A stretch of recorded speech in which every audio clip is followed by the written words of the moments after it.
ओम शांति। प्रजापिता ब्रह्म कुमारी ईश्वरीय विश्वविद्यालय में आप सभी का हार्दिक स्वागत है। आज का हमारा टॉपिक है सहनशीलता और सामना करने की शक्ति को हम कैसे अपने जीवन में अप्लाई करेंगे। प्रिया बहन, क्या आप बता सकते हैं कि समाने की शक्ति हो या सहन शक्ति हो, सिचुएशन के हिसाब से कैसे यूज करें? जैसे कि समाने की शक्ति अगर हम बात करें तो समाने की शक्ति का हो जाए कि हम कितने हद तक पक्का हुए हैं कि किसी भी सिचुएशन में वो अच्छा हो, सहज हो या विकट परिस्थिति हो, हम कितने हद तक उसको हैंडल कर सकते हैं।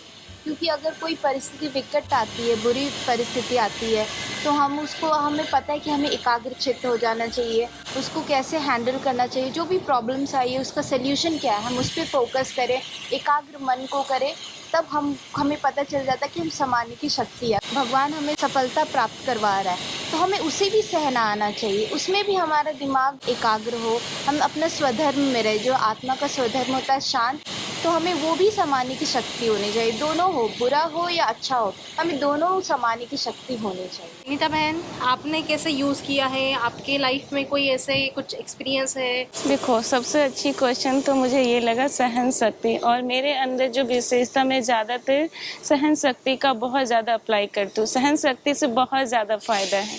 एक तो हमें कम बोलने की आदत हो जाती है, और दूसरा कोई सामने वाला बंदा होता है तो वो हमारी बातों को सुन करके सोचता है अगर हमने इतना तेज बोला तो हमें कितना शांति से बोलना है। तो सहन शक्ति से बहुत सारी चीज़ें फ़ायदा होता है। एक पहली बात तो हम एक आत्मिक दृष्टि का अभ्यास करते हैं, जो ये भी एक आत्मा है, तो उससे हमारा सहन शक्ति और ही ज़्यादा बढ़ता है। और दूसरी बात, अगर किसी को डिप्रेशन आ रहा है या गुस्सा आ रहा है तो हमारी सहन शक्ति को देखते हुए भी वो भी नॉर्मल हो जाता है। कहने के लिए एक एग्जाम्पल मैं छोटी सी दे सकती हूँ। एक बार मेरे साथ क्या हुआ था, मैं ऑफिस में ऐसे ही चुपचाप बैठी हुई थी और कुछ ऐसे ही गलती हो गई थी। शायद मेरे से नहीं हुई थी, किसी और से गलती हो गई थी, लेकिन उस गलती को मेरे ऊपर बार बार ब्लेम किया जा रहा था कि तुमने किया था। तो वो डांट बहुत तेज़ पड़ने वाली थी और मैं चुपचाप सुन रही थी और उस बातों को बाबा को सुना रही थी। बाबा, खैर हमने तो गलती नहीं की, और वो गलती क्या थी कि किसी ने कोई चीज़ को, पानी को लेकर के नीचे गिरा दिया था। तो हमें नहीं पता कि किसने गिराया था, वॉशरूम के पास में। तो वो सारे से पूछ रहे थे कि आपने ही गिराया, आपने गिराया। फिर हमने कहा हमने तो गिराया ही नहीं, सीसीटीवी कैमरा ऑन करो, देखो उसमें किसने यहाँ पर पानी गिराया, पैर पैर हो रहा है। तो फिर वहाँ पर ना बहुत तेज़ डांट पड़ने वाली थी। तो सर ने बोले चलो एक मीटिंग करते हैं। तो बोले कि उसमें ना विनीता वहीं पे बैठती है और विनीता को सबसे ज़्यादा डांट खिलवाएंगे। जब वो डांट खिलाने की बारी आई ना, तो मैं एकदम से चुपचाप बैठी हुई थी।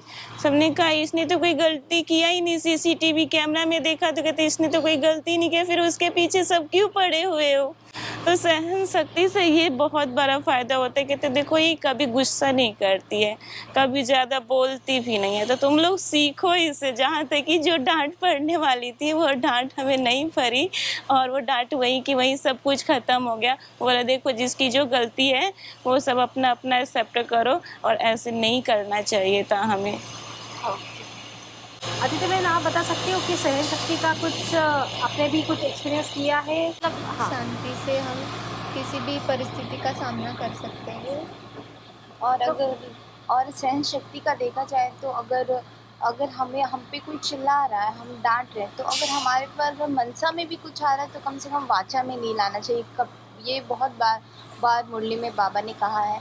तो अगर हमें कोई गलत व्यवहार हमारे साथ कर रहा है, फिर भी हम अपना व्यवहार उसको बिल्कुल और चेंज ना करें, शांति से रहे, तो कोई तीसरा पर्सन अगर हमें देख रहा है तो वो बहुत प्रभावित होगा हमसे, और वो उसकी ज़िंदगी में भी अगर सिचुएशन कुछ ऐसा आया तो वो वही उसके दिमाग में रहेगा कि मैं भी इसी प्रकार से अपना सिचुएशन हैंडल करूँगा। तो ये इनडायरेक्टली सेवा हो गया। अगर हम अपने आप को बदलेंगे तो आसपास के लोग ऑटोमेटिकली बदलने लगे, सहज हो जाएगा ये सेवा, ज़्यादा मेहनत करने की ज़रूरत नहीं। अच्छा, तो देखिए अभी ये सब भी बहनों ने कुछ ये सहन शक्ति और सामना करने की शक्ति के ऊपर तो बता दिया कि मतलब कुछ एग्जाम्पल के साथ कैसे उन्होंने यूज़ किया। और भी आगे मतलब सिचुएशन आने के बाद भी हम कैसे उसका ये कर सकते हैं। और मैं उसमें और एक बात ऐड करना चाहती हूँ कि भले ही सहन शक्ति हो, समाने की शक्ति हो या और भी कोई शक्ति हो, हमें उसका मीनिंग पता रहता है, बट जब उसका स्टॉक, शक्ति का स्टॉक हमारे पास रहता है तो ही हम दूसरों को भी दे सकते हैं, खुद के लिए भी यूज़ कर सकते हैं। एक छोटा सा एग्जांपल ऐसा भी है मेरा कि सहन शक्ति मतलब ऐसा रहता है ना कि कभी कभी हम कोई अपना डिसीजन बता लेते हैं, कुछ मान लो कि हम कोई राय देते हैं, उसके ऊपर हम एक डटे रहते हैं, तो उसके बाद किसी को वो अच्छी बात लगे नहीं या ना लगे, उसके बाद हर एक कोई ओपिनियन हो, वो अपने टॉन्टिंग के हिसाब से या ऐसे कोई मतलब बिहेवियर के द्वारा भी हमें कुछ ऐसा मिलता है कि वो देखो सहन हमने कर दिया। तो एक चीज़ तो ये कि अपने अंदर की शक्ति को और हम वो अधिक अधिक रूप से बढ़ाते हैं, और दूसरी बात ये है कि सहन शक्ति हमें और अधिक आगे बढ़ाने के लिए आती है। तो ऐसा नहीं है कि कोई प्रॉब्लम आया, कुछ किसी ने बोल दिया, ये कर दिया तो इमीडिएट हमें रिएक्ट तो नहीं करना चाहिए। रिएक्ट करेंगे, देखो एक बात उन्होंने बता दी, हमने दो बात बोली तो और बात मतलब बिगड़ती जाती है, बनती तो नहीं है। ये विघ्न ऐसा आता है कि हमें सहन शक्ति हमें और बढ़ाती है। तो वही है कि हमारे बाप दादा शिव बाबा हो, शिव बाबा ब्रह्मा बाबा के तन में आके हमें इतना अच्छे से ज्ञान देते हैं, और शिव बाबा हम सभी बच्चों का इतना संभाल लेते हैं, हमारी कमी कमजोरियाँ हो।